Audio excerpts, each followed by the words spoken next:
வணக்கம். அனைத்திந்திய அண்ணா திராவிட முன்னேற்ற கழகத்தை தற்பொழுது ஒன்றிணைப்பதற்கு ஒரு முயற்சி ஒன்றை செங்கோட்டையன் அவர்கள் செய்துள்ளதாக தகவல்கள் வெளியாகி இருக்கிறது. இதை பற்றி இந்த வீடியோவில் முழுமையாக பார்க்கலாம். மொத்தம் 11 தொகுதிகளில் 3ஆம் இடம் பிடித்துள்ளது. 7 தொகுதிகளில் டெபாசிட்டையும் இழந்துள்ளது.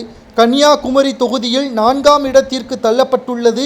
விளாங்கோடு சட்டப்பேரவை தொகுதியில் அதே பரிதாப நிலைதான். 2 கோடி தொண்டர்களை கொண்ட பேர் இயக்கமாக இருந்த அனைத்து இந்திய அண்ணா திராவிட முன்னேற்ற கழகத்தின் தலைவர்கள் தொடர்ந்து கூறி வரும் இந்த தேர்தலில் 1 கோடி ஓட்டுக்கள் மட்டும் கிடைத்துள்ளன. போட்டியிட்ட 34 தொகுதிகளில் 20.46% ஓட்டுக்களை மட்டும்தான் வேட்பாளர்கள் பெற்றுள்ளார்கள். 2 ஆண்டுகளில் சட்டசபை தேர்தல் வரவுள்ள நிலையில் இந்த சறுக்கல் கட்சிக்கு பெரும் அதிர்வை ஏற்படுத்தியுள்ளது. திமுகவிற்கு மீது மேலும் பலத்தை சேர்த்துள்ளது என்றே நாம் கூறலாம். தோல்வியடைந்ததை அடுத்து மீண்டும் பாஜகவுடன் கூட்டணி அமைக்க கொங்கு மண்டலத்தை சேர்ந்த 2 மாஜிக்கள் தீவிரம் காட்டி வருகிறார்கள். ஆனால் பழனிசாமி அவர்கள் உடனடியாக இதற்கு நாங்கள் பதிலளிக்கிறோம், பாஜகவுடன் வரக்கூடிய சட்டப்பேரவை தேர்தலிலும் கூட்டணி இல்லை என்பதை தெள்ள தெளிவாக கூறிவிட்டார். பழனிசாமி அதற்கு மறுப்பு வருவதாக கட்சி வட்டாரங்களில் கூறியிருந்தாலும் கட்சியின் பொதுச் செயலாளர் என்ற முறையில் தற்பொழுது எடப்பாடி பழனிசாமி அவர்கள் பாஜகவுடன் கூட்டணி இல்லை என்பதை விடாப்பிடியாகத்தான் வைத்திருக்கிறார்.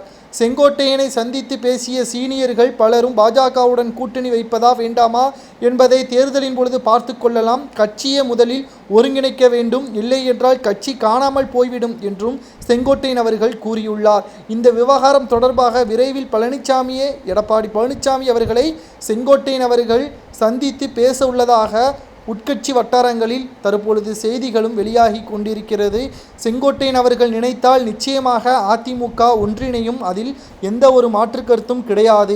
ஏனென்றால் அதிமுகவை பொறுத்தளவிற்கு ஒற்றுமை மட்டும்தான் அதிமுகவிற்கு பலமாக அமைகிறது. அதிலும் செங்கோட்டையன் அவர்கள் தோல்வி அடைந்துவிட்டால் நிச்சயமாக முன்பு சொன்னது மாதிரிதான் பெரும் இயக்கமாக இருந்த அதிமுக மிக பெரிய ஒரு இழப்பை ஏற்படுத்தி விட்டதாகத்தான் நம்மால் பார்க்க முடிகிறது. கிட்டத்தட்ட எடப்பாடி பழனிசாமி அவர்கள் அதிமுகவை அழித்து விடுவதாகத்தான் செய்திகளையும் நம்மால் பார்க்க முடிகிறது.